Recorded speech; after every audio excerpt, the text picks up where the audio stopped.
So something interesting happened in 2014, and that was that mobile outpaced desktops and laptops. What this means is that there are now more mobile users in the world than there are those users of desktops and laptops. You know, Cisco, we all know this. This is why we're looking at the space. This is obviously paced to be a huge revolution, as we just talked about. Cisco, Gartner, MIT, McKinsey, all of these companies are predicting that within just 5 years, this is going to hit between 50 billion and 200 billion devices. Now, what this means for brands and for all of us is that not only will IoT connected devices outpace desktops and laptops, but mobile devices and tablets as well combined. This shakes out to somewhere between, certainly on the high end, 26 smart objects per person. Today we have in the US about 3 average.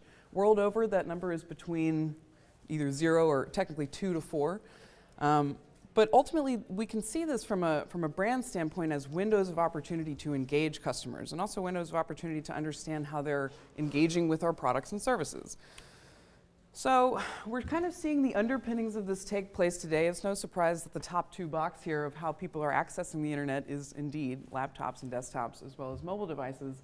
But increasingly, we're seeing things like smart gaming systems, smart TVs, smart watches, fitness trackers, and wearables.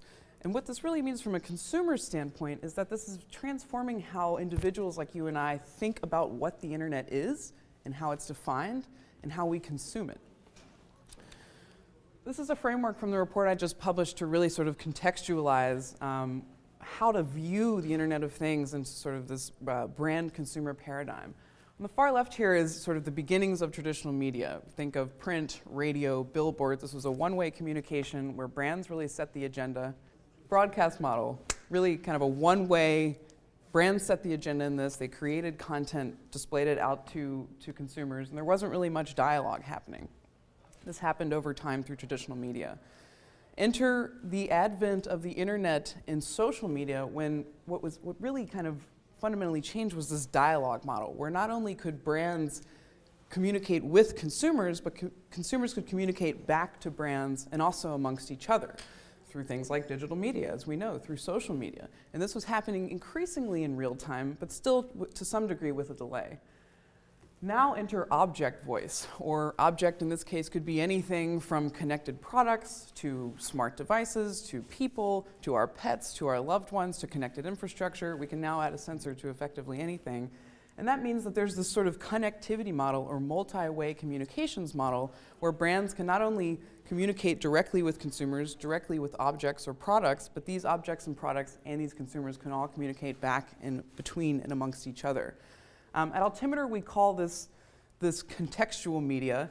And the idea is, yes, this is indeed digital media that is used as sort of this atomic particle of brand and how brands communicate with consumers. But it's really driven by sensors and by location aware, time aware, temperature aware, whatever the case may be. But sensors are what are driving this sort of contextualized, highly specific media. And this is happening indeed in real time, but also increasingly, as you all know, through predictive technology. I wanted to take a second here to just sort of parse out what sort of the differences fundamentally between consumer IoT and enterprise IoT. And I'll state the obvious, these are consumers. We're all people, and ultimately employees and businesses are made up of people, but the buying cycles are much shorter, typically speaking. Price considerations are much shorter. We think about sort of the incentive to adopt is much lower. There has to be a much higher value proposition for consumers than, say, for employees who are not necessarily paying for this.